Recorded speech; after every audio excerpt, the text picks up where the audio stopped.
আপনার ভালোবাসার মানুষকে যদি আপনি হালালভাবে পেতে চান, বা আপনার স্বামীকে বা আপনার ভালোবাসার মানুষকে যদি আপনি ফিরিয়ে আনতে চান, তাহলে এই আমলটি আপনার জন্য।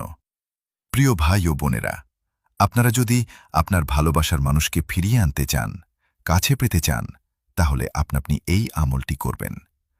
অনেকেই আমাদেরকে ফোন দিয়ে বলেন, হুজুর, আপনারা এত আমল দেন, কিন্তু আমলে কাজ আসে না।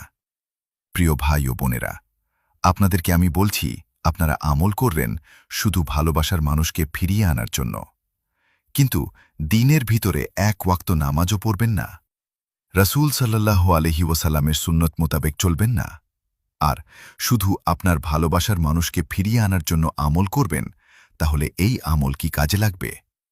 আপনারা নিজেকে একবার প্রশ্ন করেন। আপনি শুধু আপনার ভালোবাসার মানুষকে বা আপনি সুখী হবার জন্য আপনি আমল করছেন, আর আল্লাহ তাআলার হুকুম, 5 ওয়াক্ত নামাজ, রাসূলে পাক সাল্লাল্লাহু আলাইহি ওয়াসাল্লামের সুন্নত, এগুলো থেকে আপনি বঞ্চিত, আপনি বের হয়ে আছেন, তাহলে কি আপনার কোনো কাজে আসবে? হবে না, কখনো হবে না। এজন্য যে কোনো আমল করতে হলে অবশ্যই আল্লাহ তাআলার হুকুম সঠিকভাবে পালন করতে হবে। 5 ওয়াক্ত নামাজ এবং হালালভাবে চলতে হবে, জবানের হেফাজত করতে হবে, পর্দার নিয়ন্ত্রণ রাখতে হবে, পর্দা করতে হবে।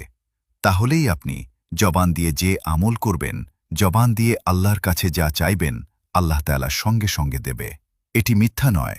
কাল কিয়ামতের ময়দানে আল্লাহ পাক রব্বুল আলামিন বেশিরভাগ বেপর্দাদেরকে জাহান্নামে প্রবেশ করাবেন। সাহাবায়ে কেরাম কিন্তু আল্লাহ তাআলার কাছে সরাসরি চাইতেন। নবীজি সাল্লাল্লাহু আলাইহি ওয়াসাল্লামের কাছে কোনো সাহাবী আসলে এসে যদি বলতেন যে, ইয়া রাসূলাল্লাহ, আমার ঘরে খাবার নাই, আল্লাহর হাবিব সাল্লাল্লাহু আলাইহি ওয়াসাল্লাম সাহাবীদেরকে বলতেন যে, যাও, বাড়িতে গিয়ে নামাজ পড়ো, আল্লাহর কাছে চাও, আল্লাহ ব্যবস্থা করে দেবে। ওই সাহাবারা কি করতেন? তারা বাড়িতে গিয়ে কিংবা মসজিদে গিয়ে নামাজ পড়তেন, নামাজ পড়ে আল্লাহর কাছে চাইতেন, আল্লাহ তাআলা সরাসরি দিতেন। কিন্তু আমরা কেন পাই না?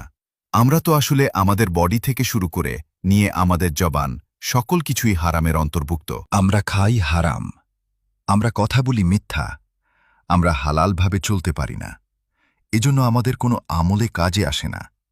এজন্য প্রিয় ভাই এবং প্রিয় বোনেরা, আপনার প্রিয় মানুষকে যদি আপনি পেতে চান, আপনার ভালোবাসার মানুষকে যদি আপনি ফিরিয়ে আনতে চান, তাহলে আপনি এই আমলটি করবেন, তবে হালাল পন্থায়, হালালভাবে।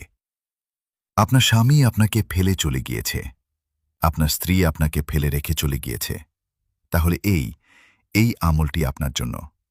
আমলটি হচ্ছে, ইন্নাল্লাহা ইয়াশমা মা